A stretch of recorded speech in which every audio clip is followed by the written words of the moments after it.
আপনি যদি প্রতিনিয়ত মাছ খেয়ে থাকেন তবে ভুলেও এই 5 ধরনের মাছ খেতে যাবেন না, কেননা এই 5টি মাছ সম্পর্কে সাবধান করেছেন বিশেষজ্ঞ গবেষকরা। এই 5টি মাছ পাতে রাখলেও ঘটতে পারে সাংঘাতিক বিপদ, তাই সাবধান হন এখনই। আমরা বাঙালিরা না বুঝেই এই 5টি মাছ প্রতিনিয়ত খেয়ে আসছি, এমনকি এই 5টি মাছ সম্পর্কে জানার পরে অবাক হবেন আপনিও, কারণ বর্তমানে এই 5টি মাছ এত পরিমাণ খাওয়া হচ্ছে যে প্রত্যেকটি বাড়ি হয়তোবা প্রতিদিন কিংবা একদিন পর পরই রান্না করা হয় এই মাছগুলো। কিন্তু বিশেষজ্ঞরা বলছেন এই 5টি মাছ বর্তমানে বিষের সমান। হয়তো এই বিষের প্রতিক্রিয়া সঙ্গে সঙ্গে না হলেও ধ্বংস করে দিবে আপনার ভবিষ্যতের সুস্থ জীবনকে, কিন্তু আমরা বাঙালিরা এগুলোর কিছুই যেন বুঝতে চাই না। এমন অনেকে আছে যাদের কিনা প্লেটে মাছ না থাকলে গলা দিয়ে খাবার নামে না, তাই ওই সকল মাছ লাভার মানুষগুলোর জন্য এই ভিডিওটি অত্যন্ত গুরুত্বপূর্ণ। তাই চলুন জেনে আসা যাক সেই 5টি মাছ কি কি। প্রিয় দর্শক, প্রথমেই যেই মাছটির নাম নিব সেটি শুনে অনেকেই হয়তো হতভম্ব হয়ে পড়বেন,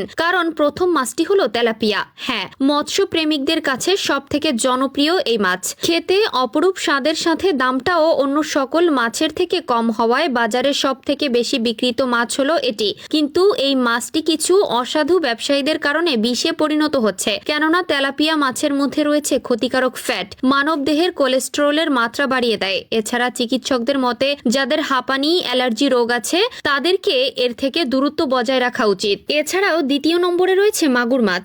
মাগুর মাছ দেখতে বেশ বড় এবং খেতে সুস্বাদু হলেও বড় সাইজের মাগুর মাছ কখনোই কিনতে যাবেন না, কেননা কিছু অসাধু ব্যবসায়ীরা নিজেদের লাভের জন্য মাছকে দ্রুত বর্ধনশীল করতে তার শরীরে নানান ধরনের হরমোন ইনজেক্ট করে। এক কথায় মাছগুলিকে মারাত্মক অ্যান্টিবায়োটিক লিকুইড দিয়ে বড় করা হয়। তাই যখনই কেউ বড় কোনো মাগুর মাছ কিনে সেটি রান্না করে, সেই মাগুর মাছে থাকা সকল রাসায়নিক উপাদান তরকারির গ্রেভির সাথে মিশে যায়, ফলে তা দিয়ে ভাত খাওয়ার সময় তা মানবদেহে প্রবেশ করে।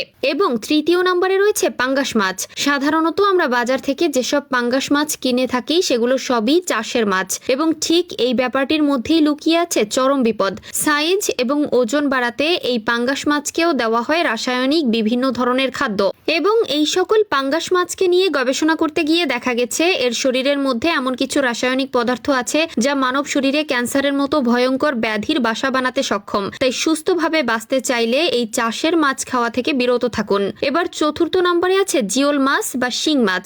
সাধারণত রক্তশূন্যতা বা অ্যানিমিয়ায় ভুগলে রোগীদেরকে শিং মাছ খাওয়ানোর পরামর্শ দিয়ে থাকেন চিকিৎসকেরা, কারণ এটি দেহের রক্ত উৎপাদনে সহায়তা করে। তবে সেই শিং মাছ যেন কখনোই চাষের না হয়, কেননা চাষিরা এই মাছকে দ্রুত বর্ধনশীল করতে এদেরকে নানান ধরনের রাসায়নিক খাবার দেয়। এটি খাবার পরে এরা দ্রুত বড় হলেও এদের শরীরে থাকা পুষ্টি উপাদান নষ্ট হয়ে যায়, ফলে এই মাছ যদি কোনো মানুষ ভক্ষণ করে তবে তার ত্বক এবং লিভারের সমস্যা দেখা দিতে পারে, এমনকি ক্যান্সারের সম্ভাবনাও বেড়ে যায়। এবং পঞ্চম নম্বরে রয়েছে পাকাল মাছ। সাধারণত এই মাছটি বেশ তৈলাক্ত হয়ে থাকে। বিভিন্ন ইন্ডাস্ট্রিয়াল বর্জ্য পদার্থ খেয়ে বড় হয় পাকাল মাছ, তাই তো পুরোপুরি দূষিত বলেও মনে করছেন পুষ্টিবিদেরা। পাকাল মাছের মধ্যে পারদ এর পরিমাণ মানবদেহের হিসেবে সহনীয় মাত্রায় থাকে না, তাই অন্যান্য উল্লেখিত মাছগুলোর মতোই আপনার রোজকারকার খাদ্য তালিকায় এই পাকাল মাছের নামটাও বাদ দিন। তাই এখন থেকে চেষ্টা করবেন চাষের মাছ না খাওয়ার জন্য, কেননা চাষের মাছ খাওয়া মানে নিজের বিপদ নিজে ডেকে আনা।